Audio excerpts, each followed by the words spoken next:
Hello, everyone, and welcome to a Facebook Live.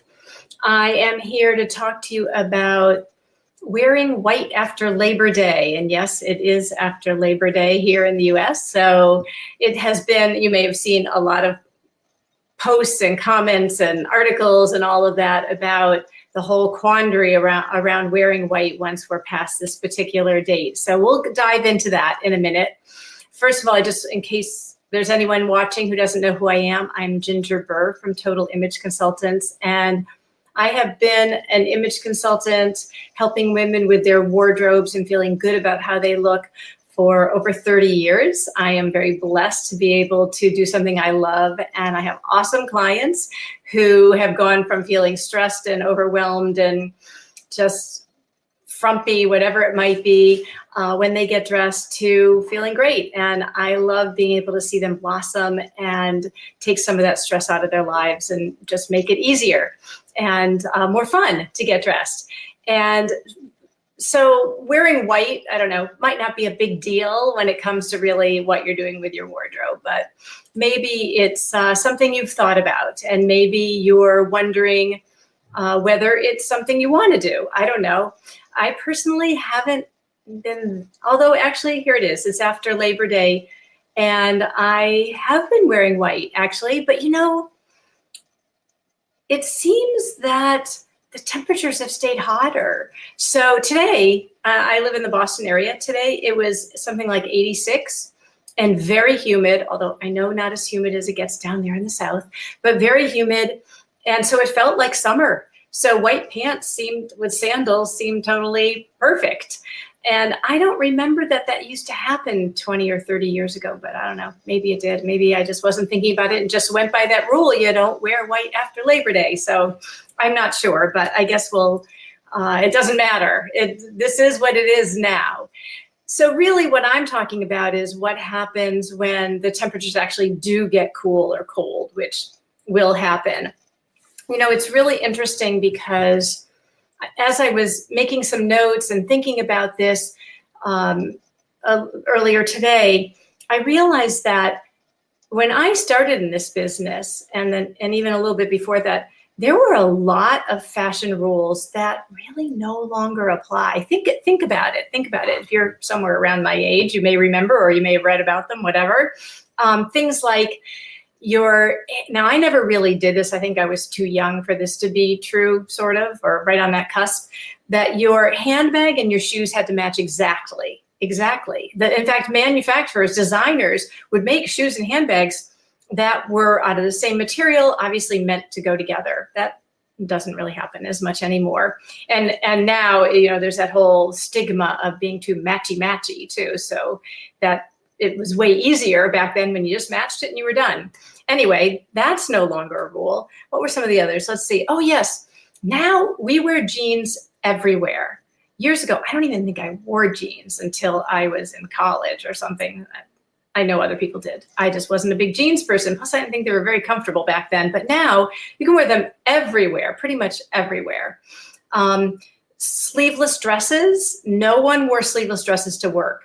No one. That was just considered a big faux pas. And now newscasters are wearing sleeveless dresses. Sleeveless dresses are accepted everywhere. And then I love this one. Workout clothes used to just be for working out, and they're not anymore. Now people wear them everywhere. So as you can see, and then just the other day I was shopping with a client, and she said, you know, I want to get ready for fall and winter. And I realized that a lot of the pants I have in my wardrobe are very lightweight, and I want something lined. I want lined pants. Now, those used to be everywhere.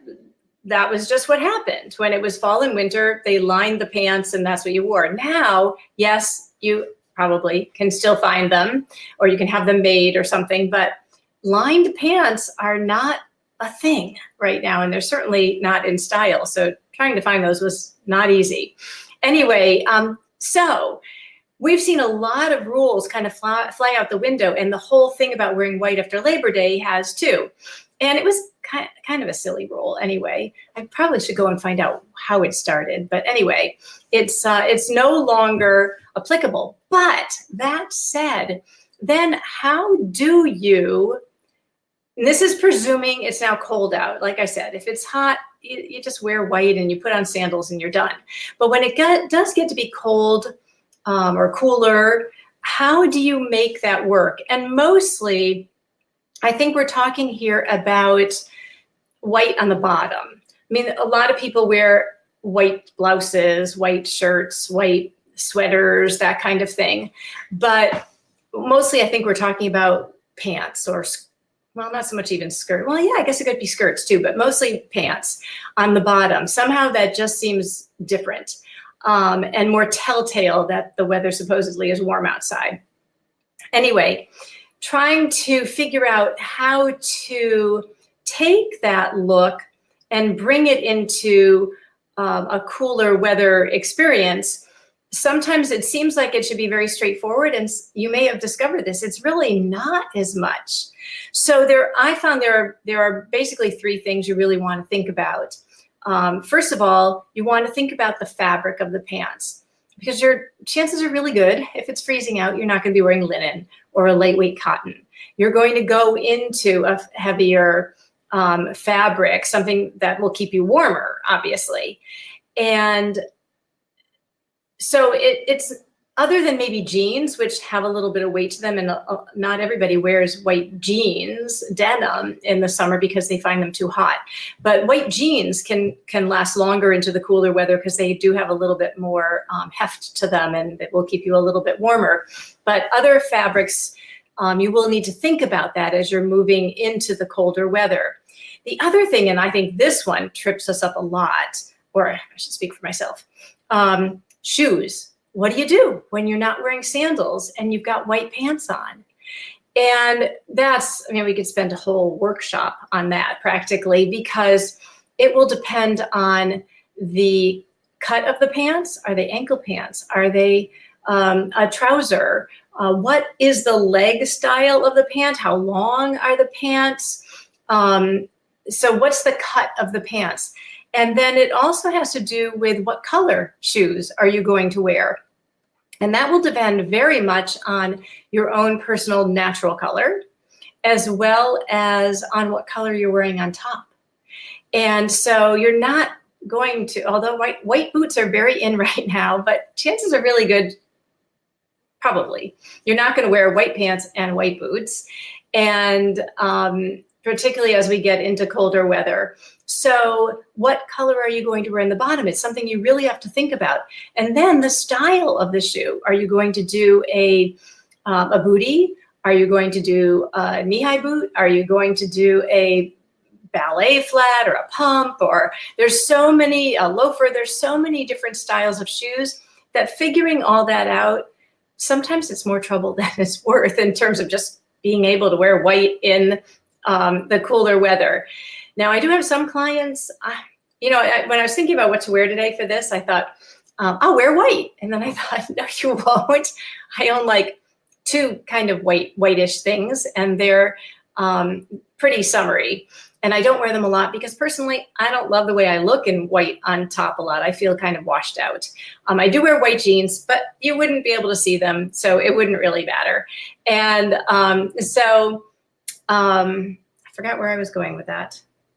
Oh, it has to do just with your natural coloring and what you're wearing on top, and then the pants and what you're going, the shoes will be determined by all those other parts of it. Also, how cold do you get? You know, you're going to wear a ballet flat is a very different thing from wearing a bootie.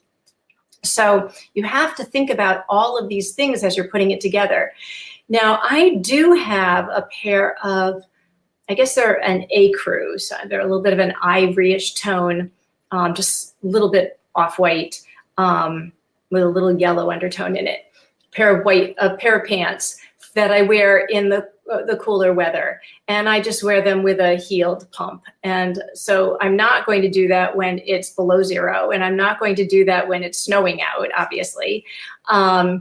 But they're kind of a trouser style. I don't know if I just said that or not. So that works perfectly well. And actually, I've enjoyed having those. And what I do is I have kind of a copper colored pump that I wear with them, and it works really well no matter what I'm wearing on top.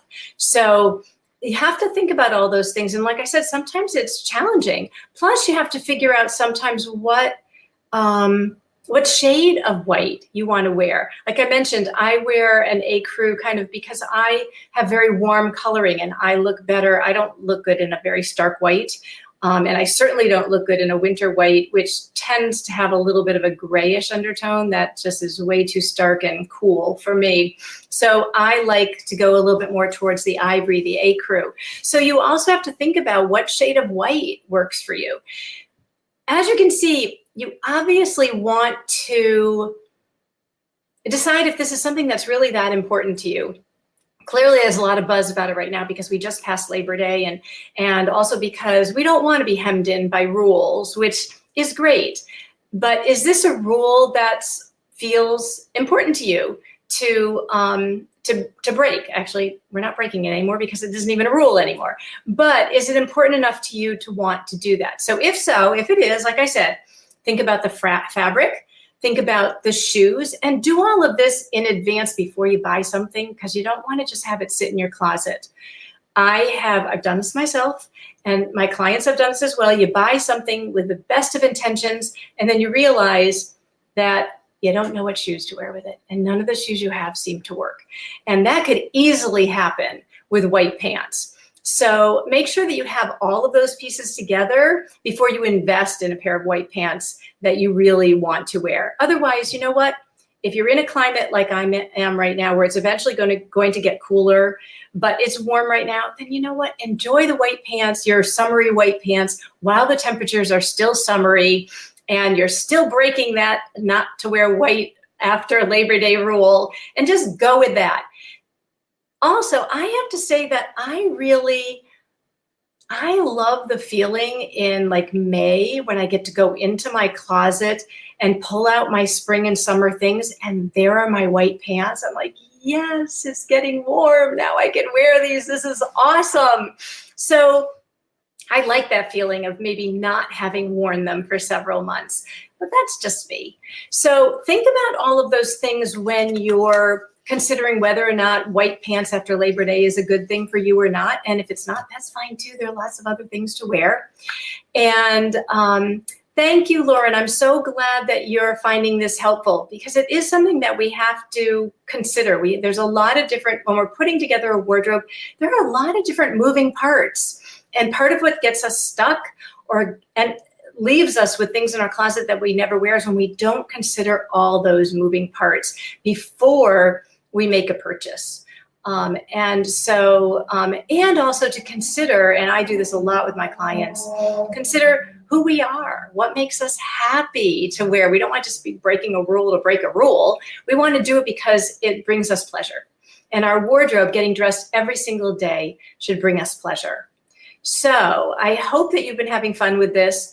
I do have a free Facebook group if you want to come on, and we have some fun conversations that go on there. It's Your Total Image with Ginger on Facebook. So feel free to join us over there. It will ask you to answer 3 questions, and you must answer at least 2 of them in order for me to approve you, just because, you know what, I was finding that not real people were trying to get in, those weird things that happen in Facebook sometimes. So I want to make sure that you do get in if you want. We have some fun. And check me out at totalimageconsultants.com. I also have a course on how to hide your tummy that you can find at artofdressingover40.com. So lots of different things that you can explore, but mostly just take a few minutes and think about your wardrobe and how white fits into it, if it does, as we go in, for those of us going into the colder weather. And I hope you have fun with it. And I hope you have a great rest of the evening. Thanks for watching, and I will see you soon.